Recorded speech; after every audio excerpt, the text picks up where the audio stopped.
ladies and gentlemen, welcome to Real Talk. But most of all, I don't even know what to do. It's Sergio. Sergio's back. How you been, Sergio? I've been good, Paul. It's great to see you. Oh my God, it's Thanks so for having me on. amazing. We were just chatting before, and I don't feel like I can properly explain my excitement to have you back. So, I gotta ask. I know we're going to be reviewing. You reached out and said, "Hey, can I hop on for the creator?" And I mean, it goes without saying. But I was curious. I know that you've seen a couple other movies in that time. Do you want to give any thoughts? So it's funny you say that because since our last time together, I've only gone to the theaters for The Creator and one other film, which was The Voyage of the Demeter. Didn't go for. I thought you went for the Haunting of Venice. Did you not? I still haven't gotten around to it. Oh, I thought you did. Okay, because, I really wanted to. Okay, especially after the review that you did. Okay, and I was like, I really got to see this because that was for me that series of movies, now a franchise of all things. Right. I really enjoyed, but no, I didn't get a chance to see your thoughts on Voyage of the Demeter, but. You had to have known that I loved it for the sheer action of it. Sure. You should go watch the episode. I had quite a bit to say. Okay. So did you just like the action or was that it? So having read the book, right? Bram Stoker's book. Yeah. That segment, that chapter is one of my absolute favorite portions of the book. So of course, going in, I was excited that they were going to produce a movie out of this one chapter, right? Back when Gary Oldman's film, I forget the director off the top of my head. Was it Coppola? Francis Ford Coppola. Yeah, thank you, Francis Ford Coppola. Yeah, Coppola's version, treats it right very briefly. Right. So the opportunity to get to see an entire film based on just this event. Right. I was excited about everything about it in terms of the visuals. A little bit okay, was this really a scary, visage? But I didn't think it was. But no, I love when a movie will take on every jump scare trope possible. Yeah, and almost to a point where you're like, wow, they really got to stop this. Yeah. I loved it from the sheer place of entertainment. Yeah, but there was this point where everything was super, super telegraphed. Yes, but for me, it made it a kind of a funny, enjoyable experience because I don't like jump scares, as you know. Okay. And so I was like, okay, at least I know it's coming. And so I'll just give you my 2-cent recap, but I do encourage you to check out the episode because I did have quite a bit to say. I really liked it. Yeah. One of the things that I liked about it was it really leaned into Dracula's kind of fucking scary aspects of Dracula, which is not something that you get a lot from most Dracula movies. Sure. You get a lot of, hey, Dracula likes to fuck, and it's like, I don't know that I necessarily care about his sex life. And so I liked that. What I didn't like was that these people knew very early on that sunlight was bad for this creature. And yet they had 2 whole days where there was zero effort made to bring this creature out into the daylight. Absolutely. Zero effort. Yeah. And you're in this limited space where you're like, just start opening boxes, man. Just open shit up. You've got let's say it's the middle of winter. You've got 8 hours to open shit up. There's work to be done. And zero effort. I don't get that. Yeah. And it annoyed the fuck out of me while I was watching the movie, but I still enjoyed it. All right. So I have to ask you then? Yeah. What did you think about the ending? Because part of me feels like everyone should have died. Yes. Right. Because they leave you with this notion of well, now this guy's a detective and he's going to go, or no, I don't hated the ending. I hated the ending. All right. Same. The fact that anybody was left alive off of that ship. What? Yeah. Okay. Because you need a sequel, I guess. For what? There cannot be. I will be very angry if there's a sequel. So I don't know. and having Dracula as creepy Dracula, I'm in favor of. I don't mind. It's interesting. Yeah. It's leaning into the Nosferatu, which isn't technically Dracula, so that's fine. All right. I'm sorry to have taken you on a. No. I'm glad you did. Okay, so next, what we're actually here to talk about is a movie called The Creator. Yeah. So, um, tell me like, when did you start? Like, when did this movie start hitting your radar? One of the very first trailers that I saw, I remember thinking to myself, "Oh, okay, this is interesting premise, right? Yeah, We live in the age of more realistic AI than before. I mean, if sure. you the movie lovers and you and I, think back to things like Terminator 2 and we go, "Oh, far-fetched." Yeah. And yet here we are in I mean, 2023. even the first Terminator, come on. Like, Sure. Oh, you, absolutely. you know, Absolutely.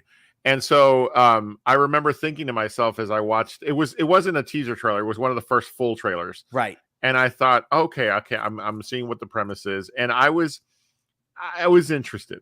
Yeah.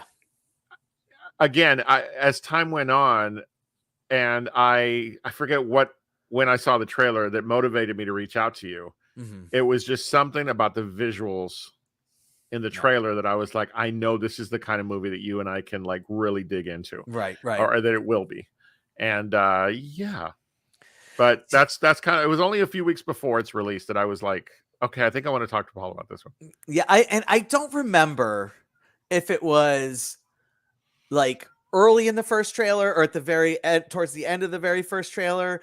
But as soon as it said from the director of Rogue One, I was like, oh, Yeah, fucking give it to me. we're Yeah, in. I'm in. Yeah, I don't care. I like he has earned at least 3 or 4 movies of, all right, I'm gonna go see his movie in a theater, yeah, just for like how well he did with the a really difficult task, yeah. taking sort of a minutia. Speaking of Last Voyage of the Demeter, taking the minutia from a well-known property Right. and turning it into a full-blown film. I Like, yeah, Rogue One is everything that like succeeds on levels that the Voyage of the Demeter just couldn't possibly. And it's sure. and so yeah, Gareth Edwards, I was just like, yeah, okay, I'm in. Like, I'm assuming you've seen his Godzilla, right? Yes, absolutely. And like, I look, that's got to be Sergio fodder, Oh, right? Like, absolutely. Yeah, okay, no yeah. doubt, no doubt. So yeah, I mean, we're and am I right or am I wrong that Love and Monsters was one of the movies that you did for a segment towards the end there? I believe so. Let me look. Oh, And yeah, that Godzilla I really enjoyed. Hold on, Love and Monsters. Why can't I? oh, I'm sorry, it's just Monsters. It's not Monsters, Love. Monsters. It's just Monsters. I thought it was Love and Monsters. Never mind. Yeah, no, that I'm a wasn't goober. one. That's all right. I'm a goober. I There thought he was did so Love. much there at It the was end. Monsters, not Love and Monsters. I got confused. All right. Anyway, never mind. Never mind. Okay. So yeah. So Creator. Now, so we've established we both were looking forward to it. Yes. What were your expectations? What were you just like? Were you just like, you know what? As long as the visuals work, you're good, or were you like, what were you going in for? I went into it in large part for the visuals. I Mhm. loved the just what I was seeing on the trailers in terms of Right. the scope of it. But I also wanted a story because I mean, you don't cast someone like Washington. His first Right. name is John David. John David Washington. You don't cast him in something that's not going to be story rich. Right. And again, the premise is such that there's so much to work with here, right? I know. And so I did want this to be substantive, Yeah. and I wanted it to really feel big. Yes. And so that was my as I went into it. That's what I was looking for. I wanted this to be, especially because Paul, I've reached a point in life Mhm. where if you're going to ask me to sit in a theater for more than 2 hours, and I was never Yeah. like this before, Right. you need to make it worth my while from a Okay. story standpoint, right? Okay. And I don't know if that's fair or unfair, but I really was excited going in thinking, okay, yeah, this is going to be big visually. There's no doubt. In fact, I got it in IMAX. I saw it in IMAX. I mean, yeah, ditto. And with it, let's bring some meat. That's what I was hoping for. Right, right. Let's start with the visuals because I think at the very least we're going to be on the same page on this. Mm-hmm. I am like, since Dune, this is the most beautiful movie I've seen, and No doubt. I would say might have been more visually stunning and impressive than Dune, just because Dune is semi-limited. Because it's like a desert planet, so like how really far Sure. can you go? Whereas here, it like I don't know, jungle just interests me more than desert, Yeah. and I holy shit, like was there any moment where you like that stood out to you Oh, where you were like, absolutely. oh, Anything that dealt with the nomad machine. Any moment where even if it was scanning the landscape, like that first scene that we get introduced to the nomad and mhm, it's doing that bit of scanning even before it locates anything. Just my thought was, my God, just the notion that this could be a thing yeah, was enough for me to be like, this is scary, because you yeah, can't escape it, right? That feeling right. of like its massive size really for me set the tone. And I really loved any aspect of the story where when we got into the nomad. Don't even get me started. Like, Right. so those were right from the outset that drew me in. It's a baby Um, Death Star. I mean, that's really right. what it is. It's a Yeah, baby yeah, Death yeah. Star. And instead of Absolutely. like, oh my God, my planet's dead, it's just, oh my God, my, city is dead. This next village. Yeah.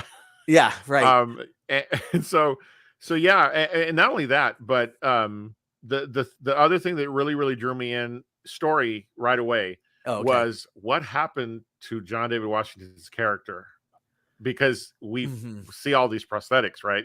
Right, And they did a great job of let's get right to it, like this right, is what's going on. right, And so you get a big chunk of the story without having to go through a lot of exposition early on. right. And so Do that drew me you in. do you feel like the so let's go ahead and move to the story then, because Hmm. if that's where we're gonna go. So I'll give you my thought. My thought Yep. on the story was that it was simple. Yeah. It wasn't overly complex. It was, it really relied heavily on how into the AI Hmm. child are you, and in believing that this guy is now going to bond with it and protect it, and that was it. Like it really doesn't go any deeper than No. that.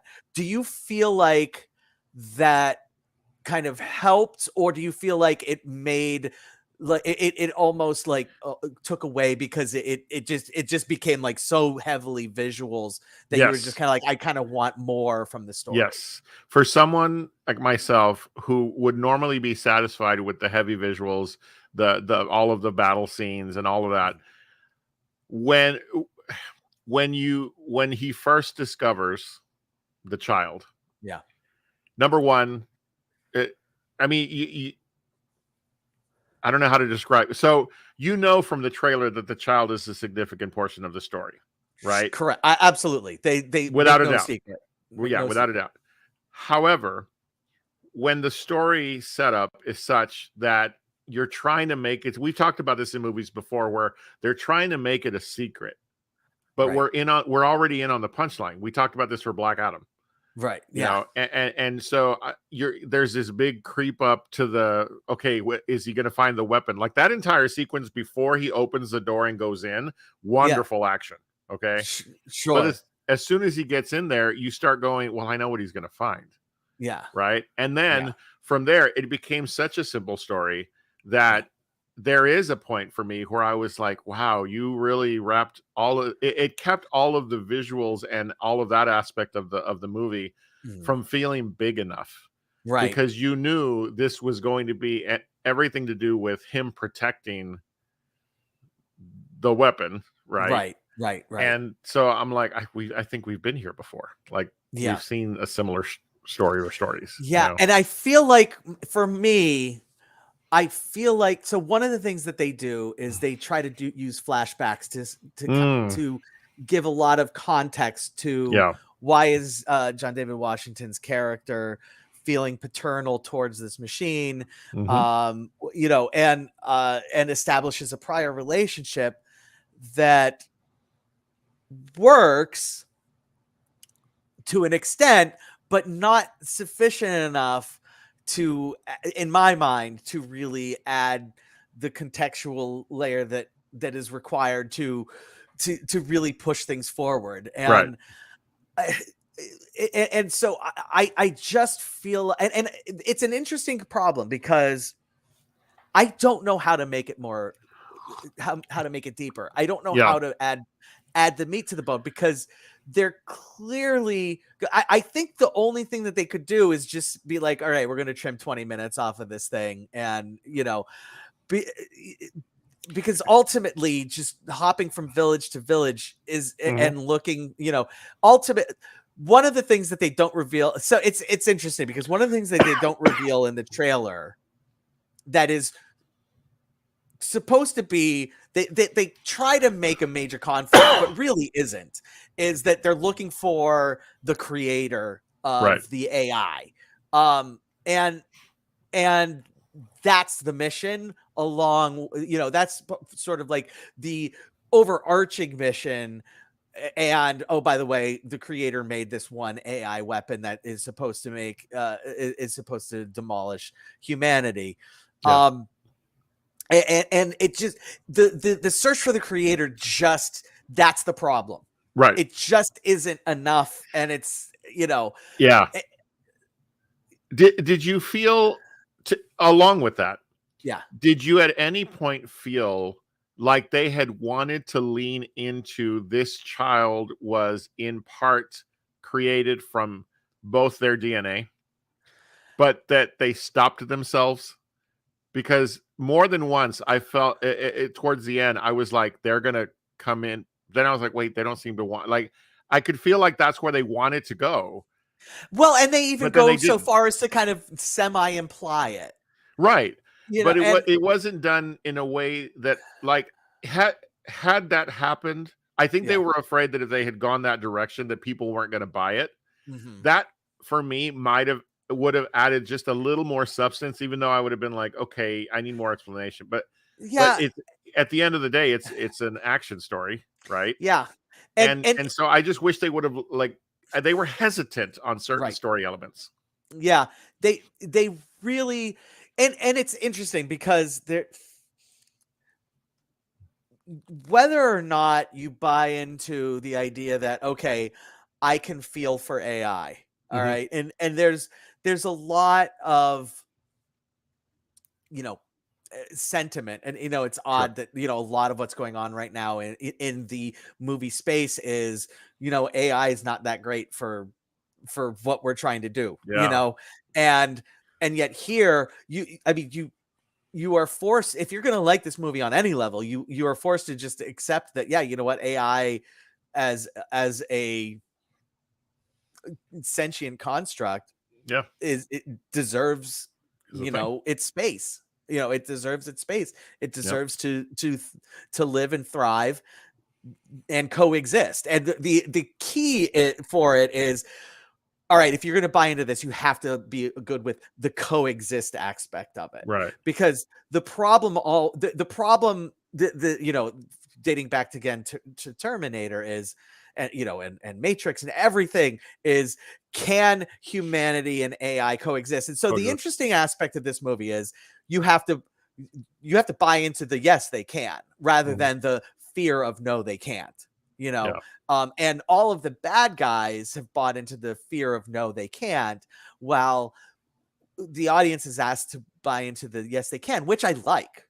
I like that aspect of it. But do you feel like they just they were like really not sure? I feel like, to expand on what you were saying, it felt like they just were never fully sure if they had a strong enough case for that. Yes, you're right on. Is what I was thinking. They don't commit to the notion of one or the other.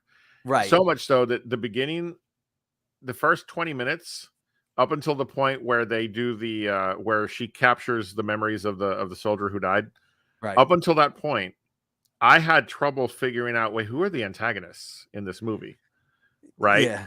And I also had a bit of an issue with the fact that there was, so much was left to us to figure out what are we comfortable with in terms of can they or can't they.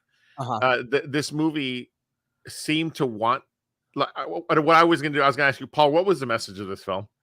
Like, can you put it into one cogent thing, or is it, well, it's up to you? You know what I'm saying? No, I do think the message of this film is, if you build it, you have to be ready to coexist. Sure. I think that's really what the message of the film is. But they did so much to make it seem as if, but you're always going to have those people who don't want it. So it's like, right. I feel like they muddied the message. You yeah. know? And it's problematic. And there's a lot of problematic things. Like, they set up the sort of like the last bastion for the coexist movement as being in Southeast Asia. And so Americans invading Southeast Asia. I mean, that's why, like you're saying, you had a hard time figuring out who the antagonists were. I mean, there's definitely a heavy spin to make you wonder for a second, but the millisecond that there are Americans attacking anybody in Southeast Asia, it's like, okay, well, we know who the villains are, I had big issue with that. I felt like this may not have been the direction you wanted to go. Like, it adds it clearly they made a choice. I don't know if they and I think they made the choice for a reason. I just don't know that they fully thought out that reason. I agree. Because I think everything that they did was intentional. They knew, but it's like, still, fact, somebody needed to think about it. The best way I can describe it is I found myself trying to justify, as I was watching the movie, why they would have made these choices. Yeah. And as I was reaching some form of conclusion about, well, okay, if you think about where the origin of anime is and everything, all that, and I stopped myself and I realized, you see, here's the problem. I shouldn't have to be the one figuring that out. Right. Yeah. I think it would have been far more interesting if they had made the sort of last bastion of AI Western Europe. Sure. Go counter tradition, counterintuitive, turn the American historical American allies, put that on its head. Sure. And that removes a lot of baggage. Yeah. And really forces, some interesting conversations. And also opens up a lot as far as, potential conflicts and potential unsure of where people stand. Like, I kind of feel like that is a not far, but a slightly more interesting twist on it. But that's neither here nor there. I do think that, one of the things that I always say is I try hard not to interject my feelings of what I think a movie should do. I really try hard to take a movie for what it presents. And I have to say, I was entertained. Like, in spite of the problem, like we're listing the problems we had with it, but I think that's not, for my part, I don't know if I'm being really fair to how I actually really enjoyed this movie. Yeah. Like, no doubt. A lot. I did. But it's just that the problems that I had with it were so, like, oh my God, you really didn't need to make this a problem. Like, no, I get, and it for me, it bled into making me overthink sequences. And for instance, when am I spoiling? There's a point where something happens, and I wondered, what about all the people on the ground? No, absolutely. You know where I'm at, right? Yeah, but I shouldn't be worried about that. Yeah. If I haven't been made to think too much. It seemed like it worked out for them. Okay. Yeah, no, absolutely. Let's just say like that. I don't think that it was too bad. Let's show what Nick Kramer has to say. He said, the movie's world and lore was anime as hell. True, in their best ways. But the actual storytelling never go to the nuance that anime is so good at telling, which is true. And but I think part of that is because anime has 15 seasons to get into the nuance. Sure. Like anime, and if you think about, okay, well, what about anime and feature film Mm-hmm. context? And so, we'll go ahead and just say Miyazaki movies, Ponyo and My Neighbor Totoro and Howl's Moving Castle and stuff. Oh, well, they do the nuance, but those movies are really simple and straightforward, but awesome and beautiful. And that's one of the things that this movie is: simple and straightforward and awesome and beautiful, but also trying to be nuanced and do all these other things that Miyazaki doesn't try to do, and so it turns out okay. And Nick follows up with saying, if anything, it's an awesome trial run and eventually live action on Akira. Look, I mean, if you're telling me that somebody that's really good at making movies is ready to make a live action Akira, and we get to see the motorcycle scene one more time, I'm ready for it. Okay, so from a standpoint of creator, you had mentioned when they got to the Nomad. Were you okay with with where it left things? Like, no, okay, no. I again, this movie suffers throughout from this indecisiveness about where you want to take us. And if you're asking me to buy a sacrifice and then try to clean it up at the end with a particular character that has been pursued throughout, it just let the sacrifice be the sacrifice, right? I fully expected that the result, it was, again, everything's very telegraphed in this film, right? I fully expected the result that happened, but there were points where I felt like the filmmakers were like trying to keep it neat and keep you happy, and I didn't need to be feeling happy, nor did I at the end of this film, because, and then there was a very weird moment, Paul, and I don't know if you thought the same. The last visual we get of Alfie, I didn't get it. The smile. Interesting. Yeah. Well, I was like, not a few minutes before. Lost. You know what I'm saying? Yes. It's the hope for the future. I mean, I think that, and I don't. Do a 3 months later. Moment. So let's bring in Rogue One really quick and realize that you have Andor and Jyn Erso sitting on a beach with the Death Star about to obliterate them. Right. Let's put Alfie on that beach. There, how would you feel about a smile there?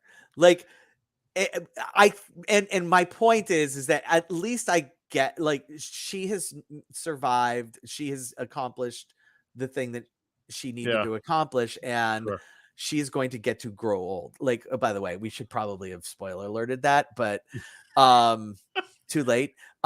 So I hear what you're saying. But in a movie that really is not simple but tries to be super simple, in that context, it makes sense to me. But here's my overthinking brain moment as we how is she going to grow older if she's a machine? Well, but they established that. Maybe I missed that. Well, you have to think about, in the movie they talk about her origins. Right. And where she started to where she is now, they talk. Oh, yeah. Okay. No, you're right. Okay. Yeah. Again, very quick. It was very quickly done. It's very late in the film, now that I recall. Super late. Yeah. Super late. Which, I will say, I feel like they kind of, if they had brought some of that to the forefront, it was wedged in. Yeah. I think if they had brought some of that to the forefront, it might have helped out. Yeah. I wanted more Ken Watanabe. I'm just gonna say that. Okay. Yeah. I mean, that's always, that's always gonna be a good thing. My general state of being. Yeah. All right. So, all right. Look, we've said a lot of negative. I before we get to ratings, I want to hear the positive. What really worked for you? What did you love? What did you love? This was for me a classic popcorn like action big, watching it in IMAX for me made it again everything to do with the Nomad, everything to do with the fighting, the running, what was it, the across the bridge, those two running robots, all of those things. I'm in 100% for all of the action sequences, for all of the and I'll even buy the story. So it's just substance was lacking. Otherwise, I enjoyed this movie for its bigness and its bright. I mean, the landscapes, the colors, everything that they asked you to take in was stunning. And I absolutely, that to me is the strength of this film. I agree 100%. And if there's ever been a movie that was like, no, actually, you kind of need to see this movie in a theater, The Creator is a perfect example. Like, that's one of them. Anybody who hears, oh, well, the story's not that great, and then thinks to themselves, oh, okay, so I can wait until it comes out on streaming. You'll miss something. No, you cannot. Yeah. No, you cannot. You absolutely have to see this movie in a theater. Yeah. It's far too big. It's far too glorious. It's far too beautiful to not see. I have to share this. So I went to go see it with Nick Kramer. Okay. Yeah. And I accidentally picked a theater simply because it had an IMAX screen. And I just was like, oh, IMAX. And I bought, thinking I was buying it at a theater we typically go to. Okay. So I actually, like the day of or the day before, I was like, hey, dude, I'm sending us clear across town from where we normally go to see movies together. Yeah. But I said, but it's IMAX. Like, are you willing to go? And he's like, yeah, dude, we're going. And I'm like, okay, that's fine. So I want to share a point that Nick says here. And they only spent $80 million on it to get those effects, which is a really important big point. Yeah, big point. Definitely. Yeah. In fact, that was one of the very first things he said to me, was like, dude, for what they paid, like, that's what we get. It shows a lot about what's possible. No. Yeah. So the important thing to take away from this is that, yes, we know it's flawed because we're about to give its ratings, and I have an idea we're probably going to land on the same rating, and it's going to seem like super inflated based on, everything we just talked about. Okay. But this is what I want in movies, and so and so I was happy. So go ahead. What do you got? We do tacos here. Yeah. And plus, if you want to add a little bit of guac, so 0 to 5 tacos, and you can always add guac if you liked it a little extra. If you're going to bring me into something this big, I really need it to be strong from a story standpoint. Okay. But I will say that from a visual standpoint, I loved every second of this movie. Yeah. Because of that, it's 3 plus guac. Okay. The guac being the absolute splendor of the visuals of this film. And I think you captured it perfectly. If people decide to wait, they're never going to get the full effect of this film. Impossible. Because it needs to be seen in a big way. Yeah. I am going with actually 4 tacos. I thought we were going to both be doing 4 tacos. I'm doing 4 tacos. And because the visuals are so amazing, it deserves its own taco. Gotcha. Like that's really, it's really, from a movie standpoint, it's really a 3 taco movie, but I'm giving a whole extra taco because it is such a visually stunning movie. Yeah, absolutely. I buy that. Now, Sergio, before you go, I prepared a What the Hell Did I Just Watch? I saw that. I was excited about that. If you could just hang out. I think I picked one that you've seen before, because I think I've mentioned this one before as a potential. So this week I did Xanadu. Have you seen Xanadu? Long ago. Okay, long ago, and because I lost a bet. Okay, cool. That makes sense. Yeah. So I did the prog rock musical spectacular from 1980 called Xanadu. Every once in a while when I start up a What the Hell Did I Just Watch, something happens early on and I'm like, oh, I need to take notes for this one. And so I did take a note, and the opening sequence, let me just set this up. So the opening sequence shows like this mural in Los Angeles, this beautiful mural, Yeah. with like, I believe it was 8, just women like in different, a very Poses. spacey sort of mural, space age sort of mural, but space age for 1980. And then the people come alive, the women in the mural come alive in the mural, and they're playing ELO's I am alive. I think this I'm alive, Yeah, and yeah. it's perfect. Like, I am flat out telling you that the first 5 minutes of this movie with the ELO song playing and everybody coming alive, and the last one coming alive is Olivia Newton-John. It's perfect. And my note was, sometimes in your life you just need to say, thank you, prog rock and cocaine, because really that's what's being That's where we're at. communicated Oh yeah. during the opening of this movie. And just so we can establish what Nick Kramer is feeling as Xanadu. Yeah. I'm not surprised. And I'm here to tell you that if you're going to, if one of the basis of your movie is a lot of people are on cocaine during the filming of this movie, everybody needs it. You can't. Everybody being doped up on coke is not going to work if there's anybody on set that's not doing coke. And unfortunately, the writer of this movie was not on coke. It was the director, it was the set design, it was everybody except for the writer. And the writer, for whatever reason, decided to make the center of the movie not Olivia Newton-John and these fantastical people, but this complete fucking loser, struggling artist who, and like, if the movie's an hour and 35 minutes long, and I was like, oh, this is perfect. Like, I looked at, I saw the first 5 minutes and I saw it was an hour and 35 minutes. I'm like, there's no way you could fuck this movie up. I'm super excited. How did people hate this movie? Yeah. And then I met the lead character of the movie, and I was like, oh, well, this guy sucks. Okay, bring Olivia Newton-John back. And then it was like 20 minutes before we saw Olivia Newton-John again. I'm like, you've got to be fucking kidding me. What are we doing here? Yeah. And who convinced Gene Kelly? Yeah. Okay, so that's the other thing is, so Gene Kelly shows up. It's like, holy shit, that's Gene Kelly. And by the way, it's not just Gene Kelly; it's fucking Gene Kelly. Like, this isn't like they trotted out Gene Kelly, who is incomprehensible, and you can't even tell it's Gene Kelly. It's like, every second Gene Kelly's on, he sounds like Gene Kelly, he looks like Gene Kelly. If you've seen Singing in the Rain once, you know exactly what you're expecting from Gene Kelly, and that's what you get. Yeah. And it's like, was it elder abuse to put Gene Kelly in this? Like, that's a serious question.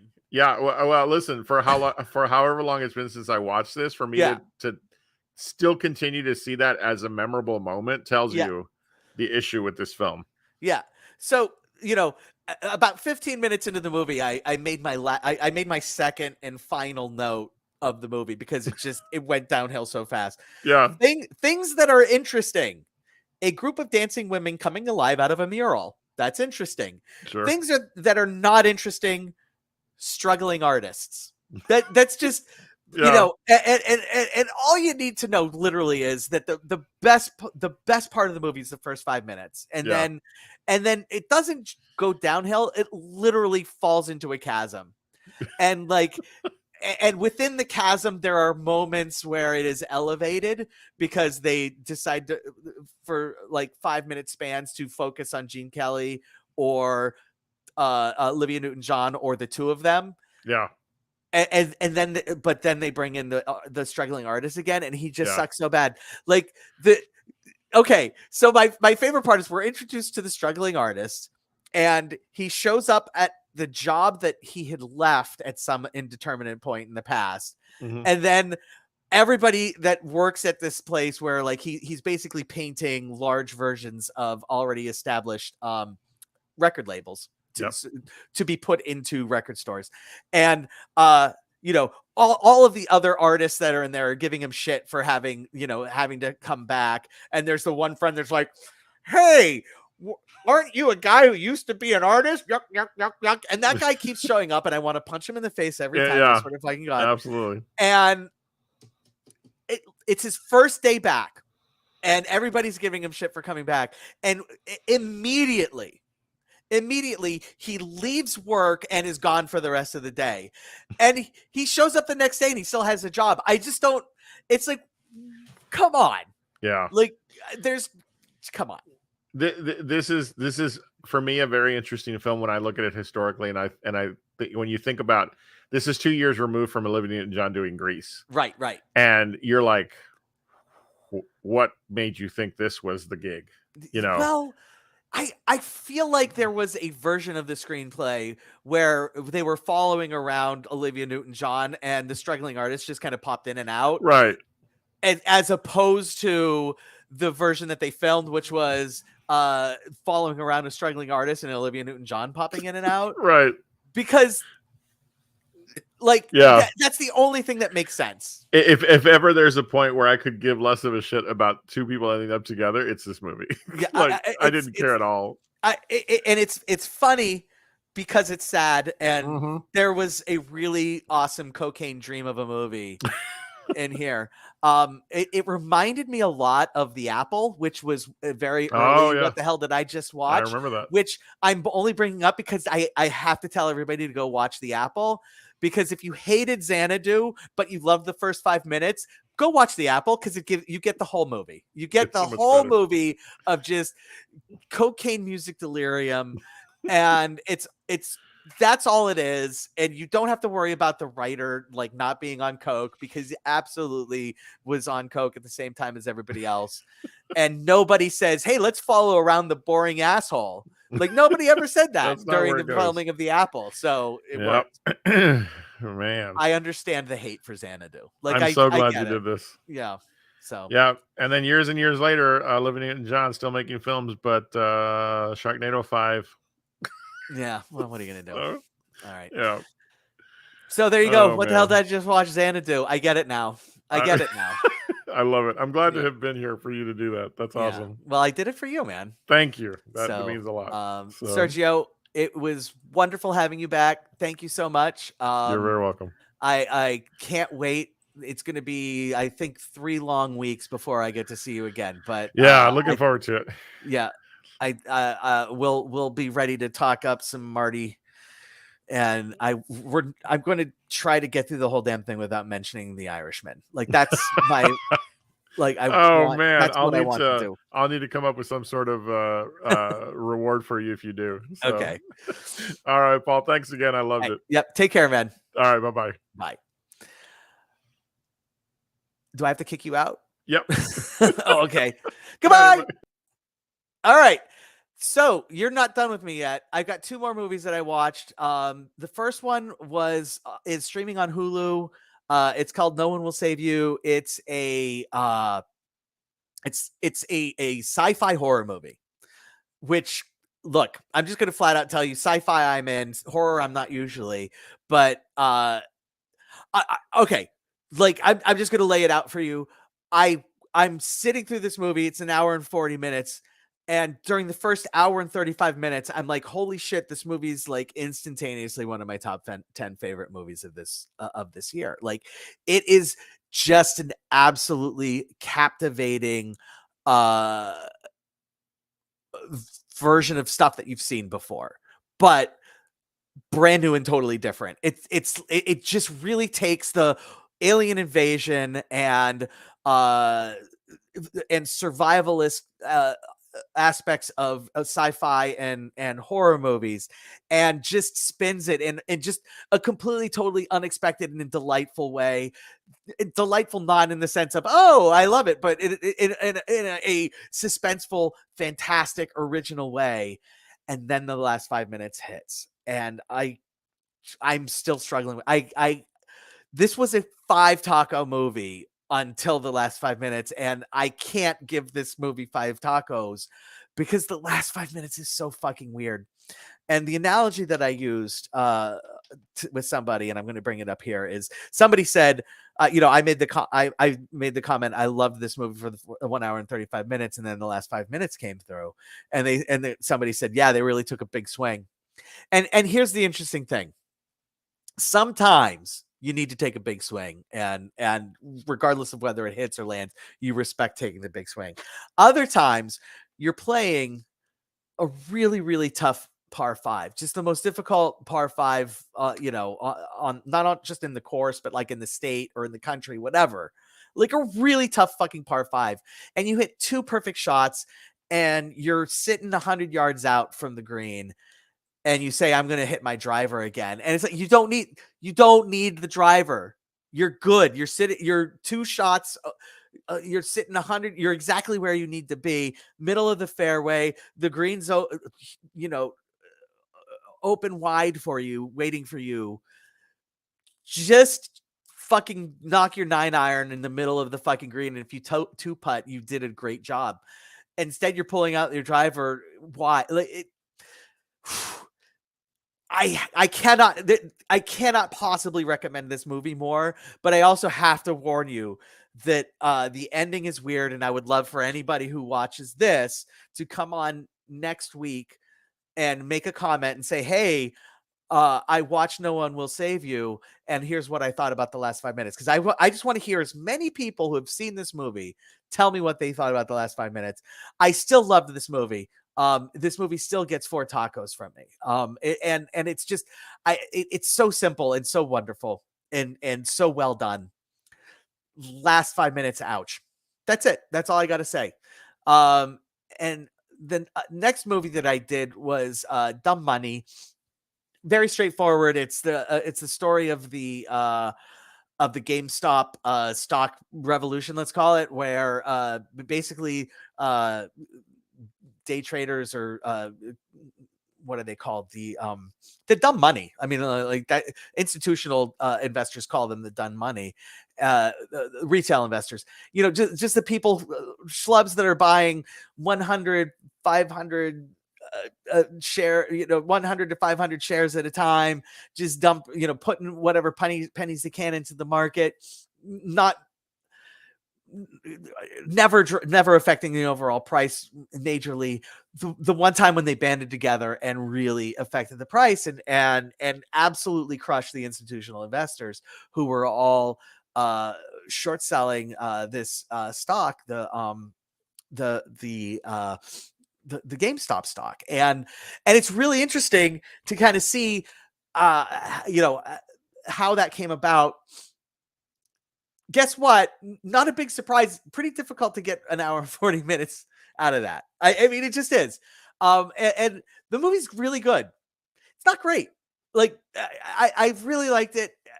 Everybody should see it. It's really fascinating. It's really interesting to see how these things work. One of my problems with based on a true story movies is that frequently stand-ins are created to represent people at large. Okay, so like, they will create avatars for thousands of people just to, in the guise of 3 to 5 people. And I always wish that my thought with when I'm watching those folks is always, oh, I just wish they would have found somebody, like, and pick somebody and go. You can't do it. I understand why they do it, but it's always difficult. And I do think that that's one of the problems with the movie is that I understand it's trying to put the human spin on it, but it also kind of like, waters down the main story a little bit. That's just my feeling. But I really did enjoy this movie. Look, I'm a huge fan of the little guy, and just I fucking hate institutional investors so much. The stock market is legalized gambling, and fuck everybody that gets to make millions and billions of dollars off of off of just gambling. That's all it is gambling. And so for that reason, Dumb Money gets 3 tacos. I recommend it. It's super fun. Genuinely, and I hope that people will check it out. It's a good movie. So hey, that was this week's episode of Real to Real Talk, featuring the world famous Sergio Barrera. I want to thank Sergio once again for hopping on. Good luck to everybody in going to find movies out there. Go see The Creator in a big screen. It is required in the big screen. It adds so much. thank you once again for joining us, and be sure to stop in next week where I will be talking about the new Exorcist movie. By the way, little majorly everybody knows it fact, The Exorcist is my favorite horror movie of all time, so I'm super stoked for this. So yeah, be sure to stop on back for my review next week of The Exorcist. I will see you then. Have a wonderful week.